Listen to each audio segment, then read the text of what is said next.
সংঘাত সহিংসতা যেন থামছেই না পাকিস্তানে। ১৯৭১ সালে পাকিস্তান ভাগ হয়ে বাংলাদেশ নামক নতুন রাষ্ট্র প্রতিষ্ঠা হয়। এর ৫৪ বছর পর আবারও কি ভাঙতে বসেছে পাকিস্তান? অন্তত বেলুচিস্তান ঘিরে এমন এক সম্ভাবনা উকি দিচ্ছে বিশ্লেষকদের মনে। স্বাধীন বেলুচিস্তানের দাবিতে বারবার হামলা চালায় বিচ্ছিন্নতাবাদী সংগঠন বেলুচিস্তান লিবারেশন আর্মি BLA। গত এক বছরেই তারা ১৫০টির বেশি হামলা চালিয়েছে। তবে সাম্প্রতিক ঘটনাগুলো বিশ্লেষণ করলে দেখা যায় তাদের হামলার ধরন আগের চেয়ে অনেক বেশি শক্তিশালী। তাছাড়া প্রাদেশিক সরকারের প্রতি আস্থা হারাচ্ছে বালুচরা। কিন্তু কেন? এই প্রশ্নের জবাব পেতে হলে যেতে হবে প্রায় ২০০ বছর পেছনে। ১৯ শতকের শুরুর দিকে বেলুচিস্তান ব্রিটিশ রাজনৈতিক প্রভাবের অধীনে আসে। মরুভূমি আর পাহাড়ে ঘেরা অঞ্চল বেলুচিস্তান ব্রিটিশরাও পুরোপুরি বশে আনতে পারেনি। বালুচরা চিরকালই শক্তিশালী, স্বাধীন চেতা ও লড়াকু। এই কারণে ব্রিটিশরা বালুচদের সম্মান করেছিল।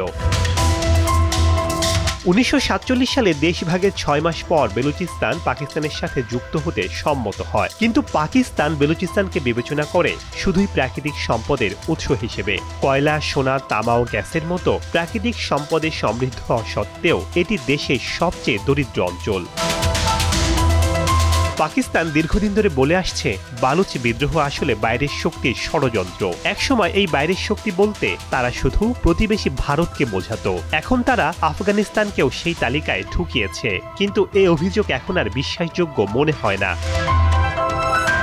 জাফর এক্সপ্রেস ছিনতাই ঘটনার পর পাকিস্তানের পররাষ্ট্র মন্ত্রণালয়ের মুখপাত্র শাফকাত আলী খান বলেছেন, আফগানিস্তান ও ভারত যৌথভাবে পাকিস্তানের সন্ত্রাসীদের মদদ দিচ্ছে। তার এই দাবি নস্যাৎ করে দিয়েছে ভারত ও আফগানিস্তান।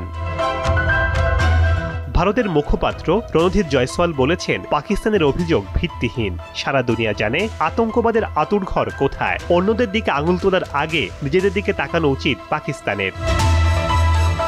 আফগানিস্তানের তালেবান শাসকরাও জানিয়েছেন তাদের সঙ্গে পাকিস্তানের ট্রেনের হামলার কোনো সম্পর্ক নেই। আফগানিস্তান কোনোভাবে এর সঙ্গে জড়িত নয়। পাকিস্তানকে নিজেদের নিরাপত্তা এবং অভ্যন্তরীণ সমস্যা নিয়ে দায়িত্ব জ্ঞানহীন মন্তব্য না করার আহ্বান জানিয়েছেন তারা। বেলুচিস্তানের আন্তর্জাতিক সীমান্ত রয়েছে ইরান ও আফগানিস্তানের সঙ্গে। ইরানের সঙ্গে তাদের ধর্মীয় বিভাজন আছে, আর আফগানদের সঙ্গে জাতিগত ফারাক। তাই এই দুই দেশ থেকে বড় ধরনের সমর্থন পাওয়ার প্রশ্নই আসে না। এখন এটা পরিষ্কার, বালুচদের বিদ্রোহ পুরোটাই পাকিস্তানের হাতেই তৈরি। বালুচদের প্রতি পাকিস্তান রাষ্ট্রের অবহেলা, দমন নীতি আর নিপীড়নেরই ফল।